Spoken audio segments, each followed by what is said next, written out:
최근에 이스라엘과 하마스 간의 오랜 전쟁 가운데 아직 종전되지 않았지만은 그런데도 불구하고 협약에 따라서 인질들과 포로들이 석방돼서 맞교환하는 그런 장면들을 뉴스로 보았습니다. 벌써 세 번째, 네 번째가 실시됐고 또 다섯 번째를 준비한다는 이야기를 보았는데 한 480여 일 만에 그렇게 묶여 있다가 포로되었다가 인질로 되었다가 그렇게 자국으로 그리고 가정의 품으로 돌아가고 가족과 함께 끌어안는 그런 장면들은 보는 이들로 하여금 참 감동케 했습니다. 아직도 전쟁의 상처가 아직도 전쟁의 고통이 그 땅에 끝나지 않았지만은 그런데도 일부 사람들에게는 그렇게 해방됐다는 것이 풀려났다는 것이 너무나 큰 기쁨이고 축복이었던 것이죠. 오늘 본문의 말씀은 이런 것들을 배경으로 하고 있습니다. 시편 126편의 말씀은 이스라엘 백성들이 바벨론의 포로로 끌려갔다가 70년 만에 다시금 돌아오게 된 바로 이 해방의 기쁨을 배경으로 이 노래를 하고 있는 것입니다.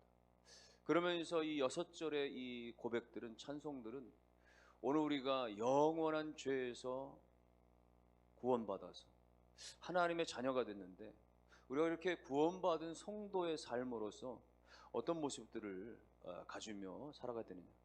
우리가 구원받은 성도인데도 불구하고 오늘 성경이 말하는 이 놀라운 어떤 부분들을 우리가 느끼지 못하고 깨닫지 못하고 또 나타내지 못한다면 우리가 다시 한번 되돌아봐야 될 그런 것을 생각해 보게 되는 것이죠. 결론적으로 이야기하면 이 6절의 이야기들 그것입니다.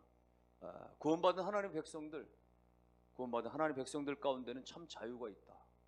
참 기쁨이 있고 거긴 삶의 열매가 있다. 이게 다 핵심이고 결론이에요.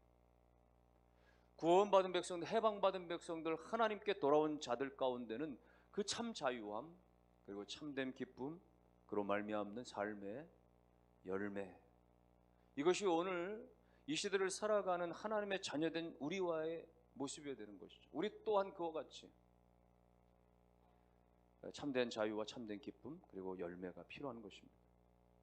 여러분, 우리가 죄라고 하는 쇠사슬로부터 벗어진 것이 얼마나 큰 자유입니까? 죄의 속박에서 우리 힘은 아무리 발버둥을 쳐도 벗어날 수가 없었는데 내 힘으로는 이 죄로부터 벗어날 길이, 씻음받을 길이, 죄에 대한 죄책감으로 벗어날 수 있는 길이 전혀 없었는데 예수 그리스도로 말미암아 우리가 죄에서 사함받고 구원받았다는 것은 영혼의 자유함, 우리 영혼의 자유함. 그래서 성도가 누릴 수 있는 가장 특권 중에 하나, 특징 중에 하나가 바로 영혼의 자유함. 오늘 본문은 1절과 2절에 이렇게 표현합니다. 여호와께서 시온의 포로를 돌려보내실 때 우리는 꿈꾸는 것 같았도다. 그때 우리 입에는 웃음이 가득하고 우리 혀에는 찬양이 찼었도다. 그때의 문나라 가운데 말하기를 여호와께서 그들을 위하여 큰 일을 행하셨다 하였도다. 이스라엘 백성들이 지금 70년 동안의 포로 생활을 마치고 이 놀라운 감격, 여러분, 포로된 사람들이, 노예된 사람들이 꿈꾸는 가장 정말 소망하는 가장 하나가 있다고 하면 뭐예요? 포로에서 풀려나는 것이죠. 노예에서 풀려나는 것이죠. 자유를 얻는 것이죠. 그거거든요. 특히 이스라엘 백성들은 70년 전에 정말 나라를 잃어버리는 그 망국의 그 정말 말할 수 없는 비참한, 온갖 성벽에 다 무너지고 회파되어지고 사람들이 질질 끌려가고 죽임을 당하고 그렇게 포로로 끌려가는 끔찍한 경험을 했었던 저들, 그 상황에 대해서 바벨론이 유다를 침공하고 그 바벨론 침공에 그 주체였던 이 느부갓네살이 말이죠, 그 여러 가지 쓴 그 글들 가운데 일부가 대형 박물관에 소장이 되어 있다고 하는데 그 내용 가운데 그런 이야기가 있는 거예요. 이제는 유다 왕 시드기야는 새 장에 갇힌 새우같이 되었다. 이 유다의 왕 시드기야를 향해서 그가 그렇게 말하기를 말이죠. 이제 유다의 왕은 새 장에 갇혀버린 새와 같이 되어져 버렸다. 하늘을 훨훨 날아다녀야 될 새가 붙잡혀가지고 말이죠, 자유를 잃어버리고 말이죠, 갇혀진 신세, 그렇게 70년 산 거죠. 그렇게 70년 포로된 생활을, 그렇게 자유 없는 고통의 세월을 보내야 했던 것입니다. 그러다가 갑자기 어느 순간 뜻하지 않게 그들 가운데 자유가 찾아왔어요. 뜻하지 않게 그들 가운데 해방이 찾아왔습니다. 이스라엘 백성들이 노력한 게 아닙니다. 이스라엘 백성들이 뭔가 그 해방을 꾀한 것이 아니라 전적으로 외부적인 도움으로 말미암아 이스라엘 가운데 해방이 찾아왔어요. 당시에는 바벨론 제국이 이제는 말기를 접어들고 있었고 다시 신흥 제국이 일어나는 것이 바로 페르시아라고 하는 이 파사 제국입니다. 성경이 말하는 파사 제국이 바벨론을 무너뜨리고 다시 새로운 제국을 건설하게 되어지는 것이죠. 이때 파사 제국의 왕이 바로 고레스 왕이었어요. 고레스가 바벨론을 무너뜨리고 새롭게 파사 제국을 건립하면서 그동안에 끌려왔었던 바벨론에 끌려왔었던 이스라엘 백성들 다 다시금 돌려보내는 해방을, 자유를 선포했던 거예요. 그러니까 이스라엘 백성들이 지금 이 자유로 던져본 것은 그들의 어떤 노력이나 그런 힘들이 아니죠. 물론 여기는 하나님의 전적인 섭리가 있었습니다.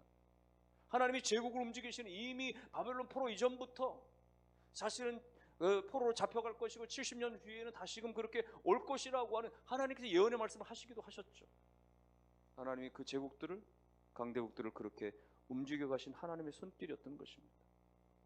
그래서 이 시편 기자는 이 뜻하지 않게 갑자기 찾아온 이 해방의 기쁨을 그렇게 노래하는 거예요. 1절 다시 한번 보시면 여호와께서 시온의 포로를 돌려보내실 때, 포로된 자들을 돌려보내실 때 우리는 꿈꾸는 것 같았다. 이게 정말 꿈인지 생신지 갑자기 우리 가운데 주어진 말할 수 없는 이 해방과 이 자유함이 너무나 감격스러웠던 것이죠. 여러분 우리나라도 마찬가지 개념이었던 것이요. 세계 역사의 어떤 변화 가운데 말이죠. 갑작스럽게 우리가 8.15 해방을 맞았습니다. 물론 우리가 독립군들이나 3.1운동이나 기타 이런 노력들이 없지 않아 있었지만은 그러나 전적인 것은 뭐예요?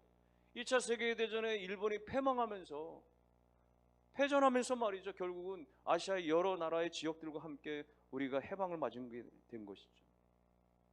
그러니까 오늘 사실은 어떤 그런 우리의 노력이 아닌 말이죠. 그런 부분으로 이야기할 때 우리가 죄에서 벗어난 것도 마찬가지인 거예요. 우리가 죄에서 노예 생활로부터 그 말할 수 없는 그 비참함에서 죄가 끌고 가는 대로, 죄가 우리를 끌고 가는 대로 그렇게 비참하게 끌려다녔던 우리의 신세들이 예수 그리스도로 말미암아서 십자가의 그 은혜로 말미암아서 진리가 너희를 자유케 하리, 너희가 이제는 자유하리란 말이죠. 아들이 너희를 자유케 하면, 예수 그리스도가 너희를 자유케 하면 너희는 참으로 자유하리라고 하는 예수 그리스도의 그 참 자유된 선포. 예수가 나는 길이고 나는 진리고 나는 생명이고 말이죠. 이렇게 선포하신 예수 그리스도 그분 때문에 말이죠. 오늘 우리는 죄에서 벗어나는 참 자유를 얻게 된 것입니다. 여러분 정치적인 속박에서 벗어나는 것보다도 어떤 육체적인 어떤 구속에서 벗어나는 것보다도 우리 영혼의 이 구속한 말이죠. 영적으로 비참한 말할 수 없는 죄의 눌림 가운데 살던 우리가 예수 그리스도의 십자가의 은혜로 말미암아 죄에서 벗어나고 용서함 받고 사함 받고 우리가 자유를 얻었다라고 하는 것은 너무나 큰 기쁨이요 감사가 되는 것이에요. 그러니 우리의 입술 가운데 찬송이 일어나지 않을 수가 있습니다. 오늘 이스라엘 백성들과 같이 말이죠. 2절 말씀 보니까 그때 우리 입에는 웃음이 가득하고 그때 우리의 혀에는 찬양이 찼었도다 말이죠.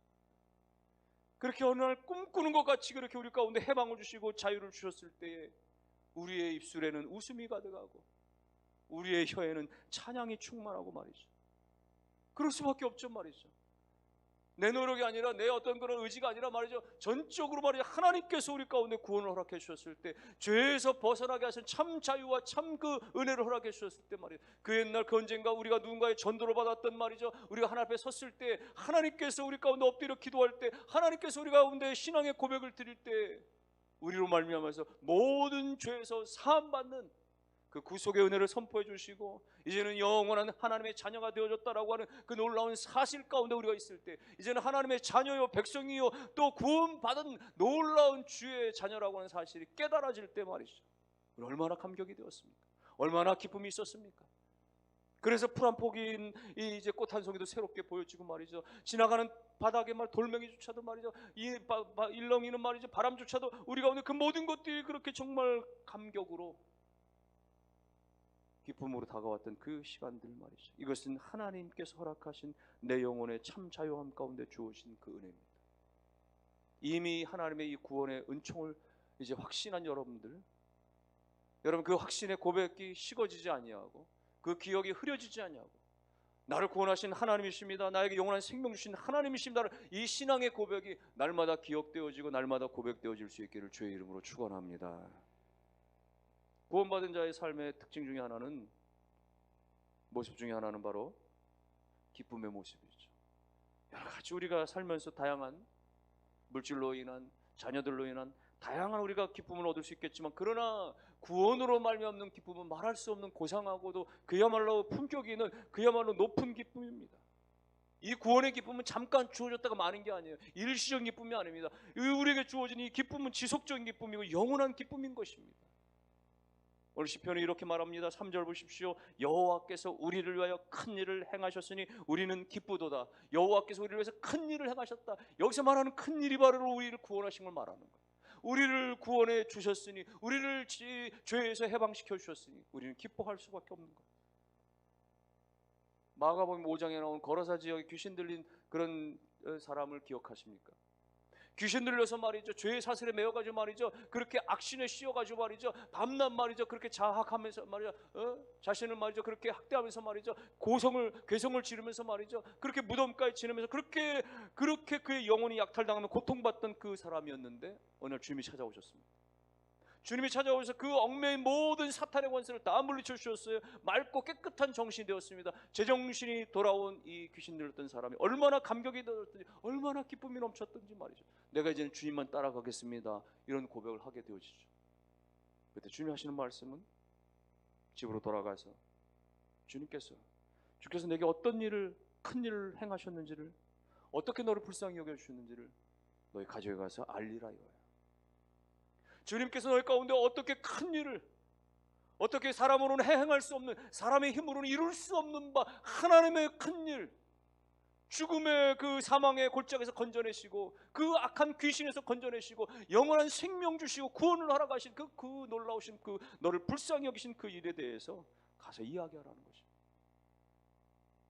여러분, 오늘 우리 가운데 이 구원의 확신이 있어서, 그 구원의 확신 때문에 세상 그 어떤 것을 얻은 것보다도 그 놀라운 감격과 기쁨이 있기 때문에, 그 사실을 우리의 사랑하는 지인들 가운데, 사랑 주변 사람 가운데 내가 구원을 받고 나서 보니까, 내가 구원의 은총을 내가 깨닫고 나서 보니까 이것이 얼마나 큰 기쁨인지, 얼마나 큰 감사인지 모르겠더라고. 그렇게 말할 수 있고 전할 수 있는 저와 여러분 되기를 주의 이름으로 축원합니다. 이 기쁨에 대해서 이사야 선지자는 이렇게 말했습니다. 이사야 선지자는 51장 11절 말씀에, 여호와께서 구속받은 자들이 돌아와 노래하며 시온으로 돌아오니 영원한 기쁨이 그들의 머리 위에 있고 슬픔과 탄식이 달아나리로다. 구속받은 자들이 말이죠, 시온으로 돌아온다.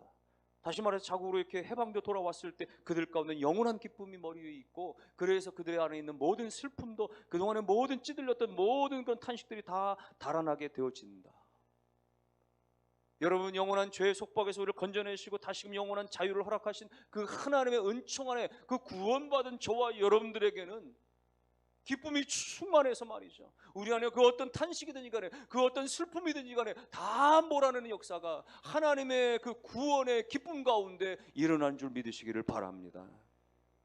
구원의 기쁨이 우리 안에 있게 되어지면, 물질로 인한 여러 가지 고뇌들과 여러 가지 어떤 육체의 상처로 말미암아 말할 수 없는 탄식들과 이 모든 삶의 비참한 것들이 내 이 구원의 확신으로 인한 말할 수 없는 하나님의 구원의 기쁨이 우리 가운데 샘솟듯이 넘쳐날 때, 그 모든 것이 도망쳐버리게 되어지는 거예요. 그 모든 것이 달아나게 되어지는 것입니다. 우리 가운데 다 떠나가고 사라지게 되어지는 것이에요.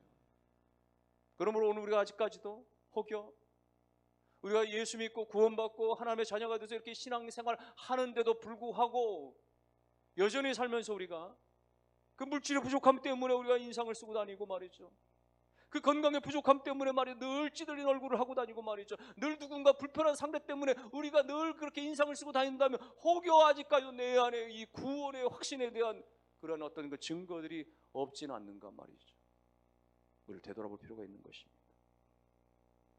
오늘 저와 여러분들은 모두가 다 죄에서 구원받은, 그래서 하나님께로부터 자유함을 얻은 하나님의 자녀가 다 되었습니다. 이 놀라운 큰 기쁨이 우리 가운데 확인될 때, 우리 가운데 모든 슬픔과 탄식이 다 떠나가고 사라지는 은혜가 일어나는 것을 믿으시기를 주의 이름으로 축원합니다. 오늘 시편 기자가 그래서 이 큰 기쁨을 가지고, 이 놀라운 기쁨을 가지고 한 가지 마음의 소원을 주님께 아뢰고 있는 거예요. 4절 말씀이 그겁니다. 여호와여 우리의 포로를 남방 시내들 같이 돌려보내소서. 이 시편 기자의 기도거든요. 큰 이 구원의 기쁨을 이제 얻은 가운데서, 해방의 기쁨을 얻은 가운데서, 자유의 기쁨을 얻은 가운데서 하나 간구하기를 여호와여 우리를 포로를 남방 시내들 같이. 여기서 말하는 남방은 이스라엘 땅으로 말하면 남쪽을 말하는 거예요. 남쪽의 이 네게부 쪽, 그 네게부 사막이라고도 하고 네게부 광야라고도 합니다. 이스라엘 남부 지역은 아주 그냥 땅이 너무나 척박합니다. 그래서 거기는 거의 1년 가야 비 한 번 제대로 오지 않는 말이죠. 거의 수분이 없는 말이죠. 황폐하고 메마른 땅이거든요. 그런데 우기 때 한두 번 정도가 거기에 물이 왈칵 쏟아져요. 비가 오는 거예요. 그래서 물이 흘러내리는데 말이죠, 그 꽉 말랐던 말이죠, 그 땅들이 축축히 적셔지는 말이죠. 거기가 시내가 흐르게 되어지고, 잠깐이지만 한순간이지만 그러나 그 땅 가운데 완전히 적셔지는 그런 때가 있는 거예요. 오늘 시편 기자는 그걸 말하는 것입니다. 우리의 포로를 남방 시내들 같이 돌려보내소서. 이야기는 무엇입니까? 오늘 우리들 가운데 다시금 그 성령의 생수의 강이 흘러넘치게 하는 은혜의 역사가 우리 가운데 일어나게 해달라 이거죠. 우리가 오랜 속박을 벗어버리고 이제 자유를 얻었지만, 이제 해방을 맞았지만, 우리 가운데 다시금 살아나는, 역동하는, 생동하는 그런 은혜를 허락해 주시옵소서.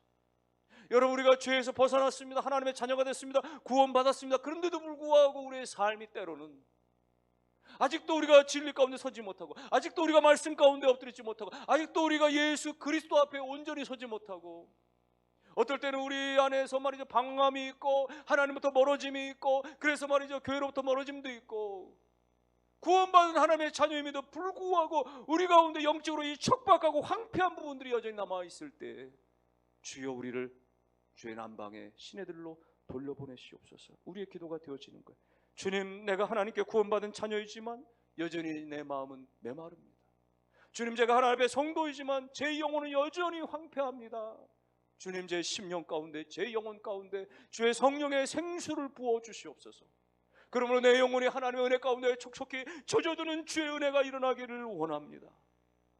여러분이 하나님 앞에 그렇게 기도할 수 있어야 됩니다. 하나님, 나는 성도입니다. 나는 그리스도인입니다. 나는 하나님의 자녀입니다. 나는 이미 구원을 받은 하나님의 자녀입니다. 그런데도 불구하고 내 삶은 여러 가지 이유들로 말미암아 삶에 찌들어 있고, 또 여러 가지 세속주의에 그렇게 물들어 있고, 여전히 내가 즐기고 싶어하는, 내가 놓지 못하는 많은 것들로 인하여 제 마음은 여전히 메마르고 황폐합니다. 이제 주의 성령으로 말미암는 그 생명의 강수가 우리 뼈에서 넘쳐나게 하시는 그 은혜가 일어나게 도와주시옵소서.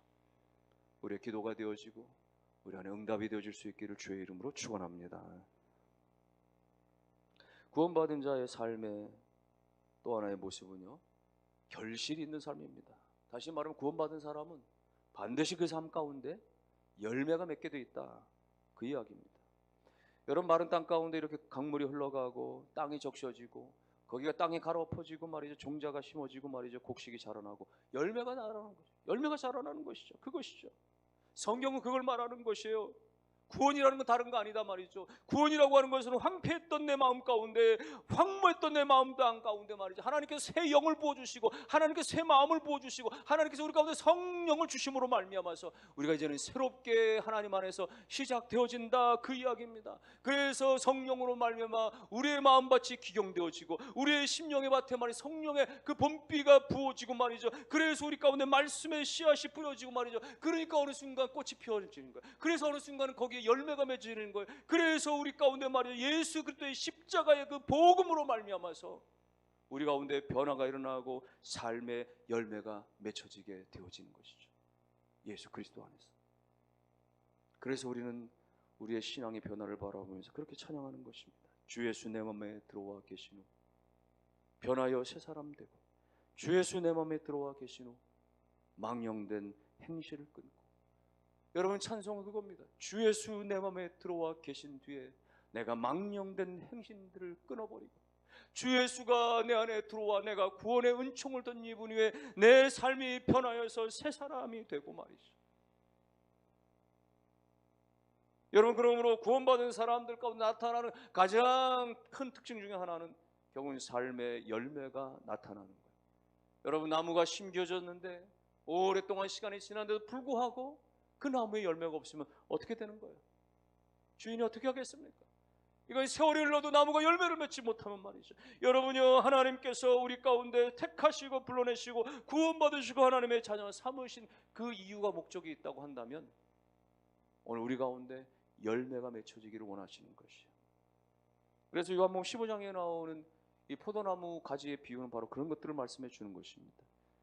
요한복음 15장 16절에 너희가 나를 택한 것이 아니요 내가 너희를 택하여 세웠나니 이는 너희로 가서 열매를 맺게 하고 또 너희 열매가 항상 있게 하여 내 이름으로 아버지께 무엇을 구하든지 다 받게 하려 함이라. 요한복음 15장의 포도나무 가지에 대한 비유의 결론의 말씀입니다. 하나님께서 우리를 택하셨는데 그 택하신 이유는 우리로 하여금 항상 열매가 맺게 하기 위해서, 그 열매를 통하여서 하나님 앞에 무엇을 구하든지 하나님께로부터 말이죠 다 받으며 응답받으며 살아가는 축복된 삶을 살아가는 것, 그것이 하나님께서 우리를 부르신, 하나님의 자녀 삼아주신, 하나님께서 구원하신 그 은총이고 그 이유와 목적이 된다는 것이. 여러분, 포도나무는 예수 그리스도를 상징한다고 했죠. 예? 포도 농부는 하나님이십니다. 그런데 포도나무에 붙어있는 가지는 누구예요? 우리라 그랬어요. 너희다, 너희. 여러분, 가지는 사명이 뭡니까? 열매를 내는 거예요. 열매를 내는 것입니다. 포도나무는 관상용이 아닙니다. 포도나무는 어떤 무슨 이렇게 건물을 짓는 제목으로 쓰여지는 용도가 아닙니다. 포도나무는 땔감용으로도 안 되는 거예요. 포도나무는 그저 열매를 낼 때만 그 가치가 있고 인정받고 사랑받는 거예요. 오늘 하나님께서 우리 가운데 구원을 주시고 오늘 우리 가운데 그렇게 구원의 은총을 주시고 자녀 삼아 주신 것은 말이죠, 우리가 마침내 하나님 안에서 열매 맺는 삶이 되기를 원하시는 것입니다. 그래서 오늘 시편 기자는 마지막에 이렇게 열매 맺는 것들에 대해서 강조하고 있는 거예요. 다 같이 우리 5절과 6절을 같이 함께 읽습니다. 눈물을 흘리며 씨를 뿌리는 자는 기쁨으로 거두리로다.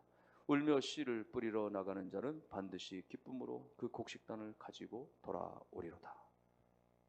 씨를 뿌리는 것과 곡식단을 거두는 것에 대해서 이야기하죠.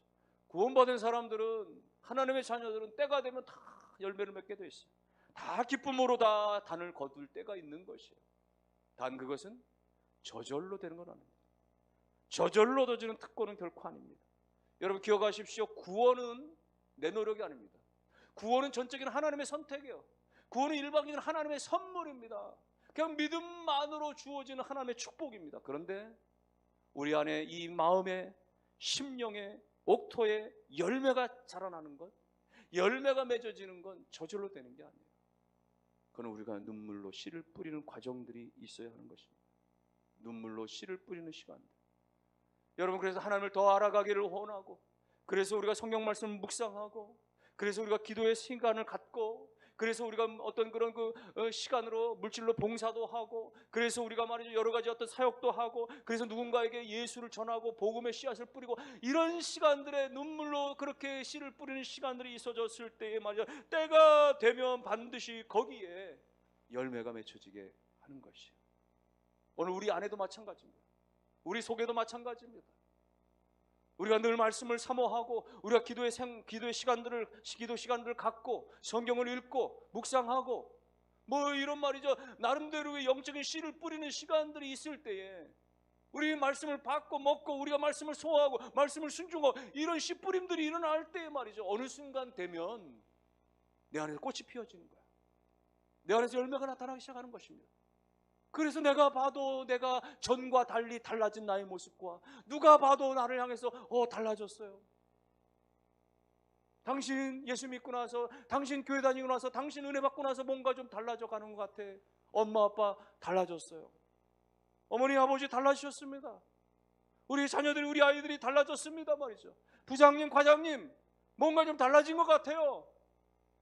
전에는 그냥 신경질적이었던 사람이, 전에는 그냥 말 끝마다 부정적이었던 사람이, 전에는 그냥 말이 자기 욕심만 챙기고, 전에는 말이죠 남을 배려하지 않았던 사람이, 그런데 뭔가 예수 믿고 나서 하나님의 구원의 확신을 가지고 나서 그렇게 신앙생활하면서 그렇게 여유가 있고 배려가 있고 사랑이 있고 말이죠 겸손이 있고, 그렇게 말이죠 많은 사람들을 그렇게 독려하고 말이죠 말과 생각과 행동들이 달라지는 것이 보여지는 것이죠. 이것이 열매 맺는 삶입니다. 그래서 무엇이 필요합니까? 끊임없이 성령으로 말미암는 말씀의 씨앗들이 심겨져요. 내 안에 심겨지고 누군가에게 심겨지고, 그렇게 말씀으로 계속해서 심는 그런 노력들이 있을 때, 때가 되면 하나님께서 다 자라나게 하시고 다 열매 맺게 하시고, 그것이 목자들이, 그것이 교사들이 영혼들을 위해서, 한 영혼을 위해서, 단 한 영혼이지만 몇 사람이지만 그렇게 우리가 부둥켜 안고 눈물로 그렇게 씨를 뿌리고 말씀으로 섬기고 말이죠.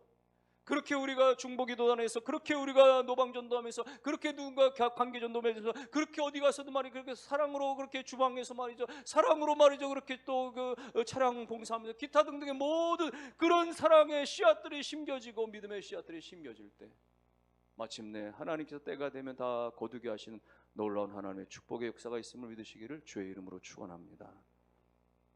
한 가지 제 얘기하고 마치면요, 제가 20대 후반에 안양의 어느 조그마한 작은 상가교회 교육전도사로 갔습니다. 상가교회, 그 교회 안에 그래도 상가교회지만 그래도 어린이도 많고 중고생도 많고 청년부도 많고, 교육전도사는 저 혼자 초등부도 하고 중고등부도 하고 청년부도 하고 하여간. 근데 그 한 10대 명 되는 청년들이 있었는데, 청년들의 구성 인원은 자매들은 주로 지방에서 올라와서 그 인근의 동국실업이라고 하는 그런 공장에서 그렇게 기숙사 생활하면서 일하면서 주말이면 주일날 나와서 예배드리는 그런 자매들. 형제들은 주로 뭐 그냥 뭐 어떤 청년은 그 오토바이 타고 다니면서 그 남의 간판 일을 그 도와주는 역할하고, 누구는 공장에 가서 그 기름때 묻혀가면서 말이죠, 그렇게 뭐 무슨 밀링 선반 이런 일들을 하고, 하여간 그런 청년들. 대학생이라고는 딱 한 명 있었습니다. 그들과 함께 주일학교 사역도 하고 중고등부 사역도 하고 수련회도 하고 또 청년부도 말이죠, 그렇게 어떤 때는 말이죠, 그 금요심야 끝나고 밤새도록 그 털털거리는 봉고차에 다 가득 차가지고 말이죠, 부산까지 뭐 견학 간답시고 밤새 내려갔다 올라왔던 경험도 있고, 손전등 하나 없이 다 같이 청년들과 함께 그렇게 관악산에 등반하고 말이죠, 밤에 훈련한답시고 그렇게 기도. 그때 장면들 사진들이 아직까지 남아있는데 말이죠, 막 절규하듯이 부르짖으면서 말이죠, 기도하는 장면들이나 이런 장면들, 같이 함께 이렇게 한 4, 5년 동안 같이 사역했던 장면들이 있습니다. 시간이 흘렀습니다. 세월이 흘러서 이 청년들, 이 10대 명의 청년들 다 제각각 흩어질 수밖에 없었던 모양이에요. 다 다른 교회들로. 그 이후로부터 한 20년 만에 어떤 모임이 결성돼서 다시 만나게 됐는데, 그런데 장로님이 되고 어떤 분은 목사가 되고 어떤 권사, 안수사 다 직분자예요. 모든 교회 다 직분자예요. 그것도 아주 그냥 중형교회 이상의 큰 교회들 가운데. 예. 그리고 그때 그렇게 직공으로 일하고 무슨 그 공장에서 막 기름때 묻히면서, 그분들은 지금 시화공단, 반월공단 어엿한 큼지막한 말이죠, 회사 운영하면서 사장이 되고, 그 오토바이 타리면서 남의 간판 일했던 사람 말이죠, 지금은 외제차 타고 다니면서 말이 인테리어 업계에 꽤 이름이 알려진 그런 아주 내노랄 만한 사람이 되고, 그 공장에서 일하던 그 자매들도 다 결혼들 잘하고 그렇게 정말 자기를 다 가지고 있으면서 남부럽지 않은 연봉들을 자기 스스로 벌어가고 말이죠. 놀라운 것은 다 그 가정들마다 자녀들이 다 예수 믿고 신앙 안에서 있는 것, 그런 이야기들 듣고 그렇게 15년 동안 지금까지도 1년이면 한 번, 두 번씩 모여서 같이 밥 먹으면서 교제하고 있는데, 여러분, 나는 뭐 그냥 그 교육자들이 내 앞에도 있었고 내 뒤에도 다 있었죠. 제가 한 거는 뭐 정말 얼마나 될까요? 그런데 그렇게 이 사람이 씨 뿌리고 저 사람이 씨 뿌리고 또 그렇게 스스로 그렇게 하나님 앞에서 그렇게 씨를 뿌리고 말이죠. 이런 것들이 세월이 흘러가다 보니까 하나님께서 그렇게 역사하시고 은혜 주시고 베푸시고 말이죠. 여러분, 우리의 모든 헌신의 노력들은, 우리의 수고의 노력들은, 우리가 믿음으로 기도하며 씨를 뿌리는 것들은 하나도 땅에 떨어져 사라지지 아니하고 하나님의 성령의 운행하심 가운데 다 그것이 심겨진 대로 때가 되면 그것이 자라나 꽃이 피어 마침내 성령의 열매로 가득히 메어지는 것 믿으시기를 주의 이름으로 축원합니다. 결론의 말씀입니다. 오늘 구원받은 저와 여러분들 가운데 성령으로 말미암는 그 참 자유를 누릴 수 있어야 됩니다. 우리 가운데 방종함이 아닙니다. 모두 다 된다라고 하는 그런 자유가 아니에요. 하나님이 내 안에 말할 수 없는 죄의 속박에서 벗어나게 하셨다라고, 이제는 내가 죄책감을 벗어나고 참 자유를 얻었다라는 이 놀라운 은혜의 기쁨들을 누리며 오늘 성령 안에서 날마다 삶의 열매가 주렁주렁 맺혀지는 우리 모두가 다 되시기를 주의 이름으로 축원합니다.